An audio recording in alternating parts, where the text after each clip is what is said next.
Nick, Merlin, thank you so much for taking the time out. I'm really excited to talk to you guys. Hi, hello. Thank you. Cheers. Well, I mean, to start, I wanted to start off with something a little fun, because, you know, I've grown up with these movies and I've been, you know, watching Wallace's inventions and Gromit cleaning them up for so long. So I wanted to know if you had any ideas on, you know, if Wallace and Gromit were attempting to make a film themselves, what would Wallace invent to streamline the process? And would Gromit, as the de facto producer AD, wind up ghost directing the entire thing? Blimey. Well, if they were going to make a stop motion film, you mean? They'd invent an auto director or something like that. Sure. Little automated glove puppets, probably. On those gloved hands, you know, that appear in all the machines. Oh yeah, exactly. So that Wallace could enjoy the hospitality at his leisure is probably. Yeah. It would be a good cheesy craft services department, I would have to imagine. Yeah. That's it, cheese. I've heard you guys say that this, you know, began at Vengeance Most Fowl, which I got to, you know, attend the premiere of. I really enjoyed the film, and you said, "Oh, did you? Oh, great! Oh, Glad yeah. you could be there." Yeah, absolutely. It was a blast. You had the you had a ring of the blue diamond. It was great. I did. Yeah. I was curious, you know, you said this started off as a short, and, you know, I wanted to know basically what aspects comprised that original short, and at what point in the process do you go from needing to kill some darlings, perhaps, to leaning into the fact that this is now a feature? Yeah. Well, it was more a case of fantastic happen chance in a way, because you're right, it started as a half-hour short, and that was just Wallace inventing a robot gnome to help Gromit in the garden, and it was really we didn't have to really kill anything because it was really a fantastic lightning strike kind of idea of, because it was really lacking. The idea was really lacking over the years. Realized it was really lacking the sinister element and the motivated villain behind it all, and it was really what a perfect opportunity to bring Feathers back. Because we'd resisted all this time because there was never a really good reason to do so. And this was like perfect. He had a history with Wallace and Gromit and a personal vendetta against Wallace and Gromit. Yeah. It really kind of upped the ante and really made the idea suddenly sizzle. It just unlocked it, and it kind of grew and matured at that point. Yeah, and became a feature film by default, really, didn't it? Because it was a much bigger idea. And when Feathers McGraw became that sort of, you know, expansion and solution to some of those issues, you know, is that where the film noir element kind of came heavily? Yeah. Yeah, I mean, I think there was a film noir influence from The Wrong Trousers that came with Feathers. Okay. But it was very much part on our radar as it needing to be an influence. The sort of the darker film noir style. And the joke that we were making a gnome noir, the world's first gnome noir. First of many, I'm sure. Soon to be a thriving genre. That's right. Yes, we've got copyright on it as well. It's not too late. I couldn't help but notice too, speaking of feathers and everything, and you know, obviously Gromit doesn't really speak either. I couldn't help but notice that oftentimes it seems like the characters that don't speak are the more clever, the more cunning, while the characters who do are often the bumble. You know, Wallace is always talking up his invention until something goes wrong, and then it's Gromit, do something.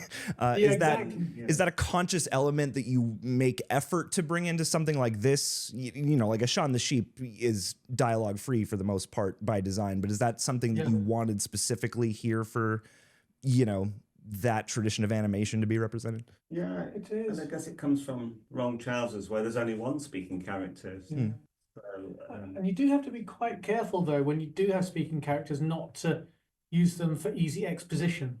Sure. And just for them to not be sort of telling the audience what they need to know without actually remembering that we have very powerful storytellers in our silent characters, and to sort of not lean on dialogue unnecessarily. So it's but they are the ones that drive the story, and it's Gromit's story. Gromit's our hero, and you're right. The Feathers and Gromit are the clever ones. Yeah, it's almost like a discovery, isn't it? That in having a silent character like Feathers, they have an attraction and a weight by being silent. Yeah. Because, it's like you stop and listen to them. Yeah.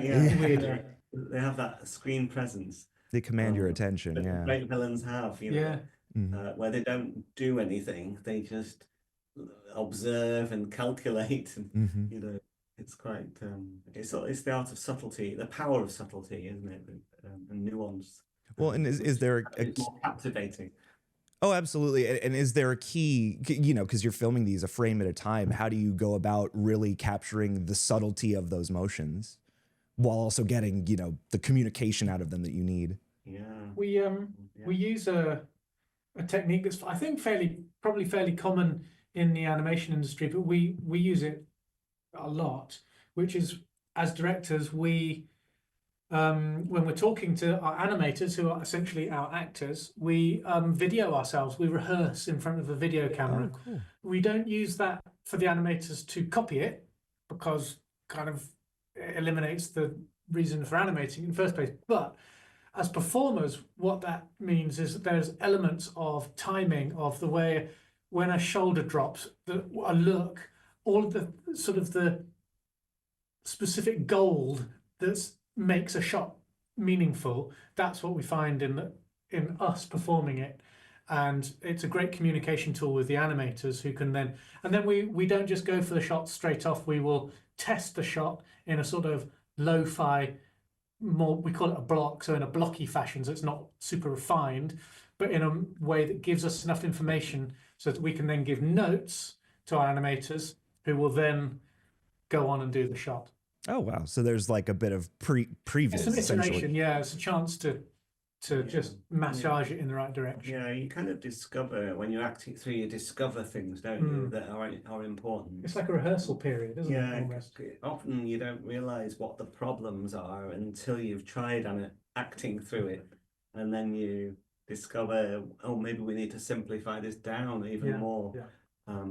You know, because there's something difficult that's throwing its head up.